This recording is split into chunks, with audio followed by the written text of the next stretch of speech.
नमस्ते दीदी भैया, देखिए हमारे यूट्यूब चैनल पर जा रहा देवी जी का बहुत प्यारा गीत है। पसंद आए तो लाइक शेयर करना, घंटी ना बोले घंटे जरूर दबाए, फुल वॉच में देखिए और लाइक शेयर जरूर करें, सपोर्ट करें। हमारे यहाँ बहुत ज़्यादा बारिश हो रहा है, 5-6 दिन से बहुत ज़्यादा बाढ़ आ गया है। आप लोग देखिएगा, थोड़ा ही टाइम निकाल कर सुबह शाम को थोड़ा दोपहर में आप लोग देखिएगा तो मेरा भी वीडियो चल जाएगा और शेयर करिएगा और आगे बढ़ाइएगा।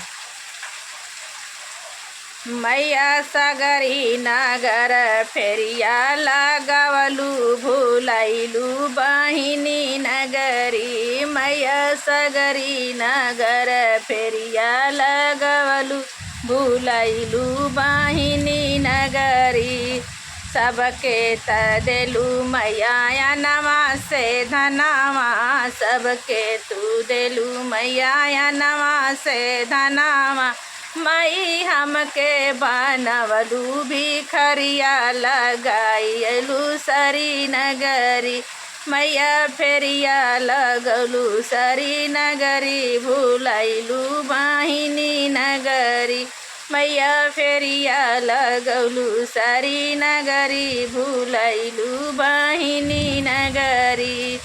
सबके तदेलू केहू के देलू मैया दुई गो लालनावा, केहू के देलू मैया चारि गो लालनावा।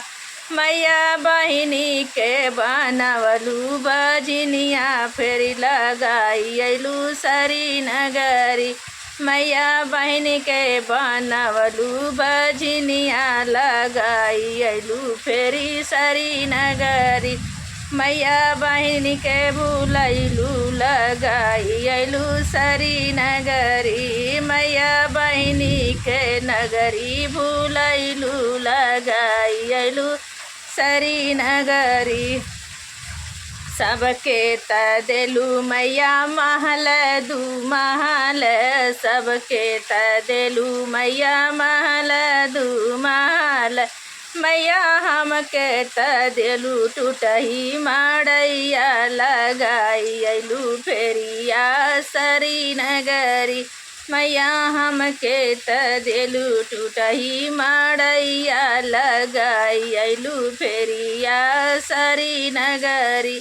मैया बहिनी के नगरी भूलैलू लगाइलू फेरिया सरी नगरी। मैया बहिनी के नगरी भूलैलू लगाइलू फेरिया सरी नगरी। सबके तदेलू मैया धन दौलतिया, सबके तदेलू मैया धन दौलतिया। धन दौलतिया हो खेतिया बरिया, धन दौलतिया हो खेतिया बरिया। मैया बहिनी के गैलू भूलाई फेरिया लगाइलू सरी नगरी। मैया बहिनी के गैलू नगरिया भूलाई लगाइलू फेरिया सरी नगरी। मैया बहिनी के नहीं देलू ये कहू काठा भूलाई गैलू सरी नगरी। देखिएगा देवी जी कैसा लग रहा है, कमेंट बॉक्स में बताइएगा। थोड़ा दोपहर शाम को टाइम निकाल कर देखते रहिएगा हमारे प्यारे भाई बहन। रिक्वेस्ट कर रहे हैं आप लोगों से।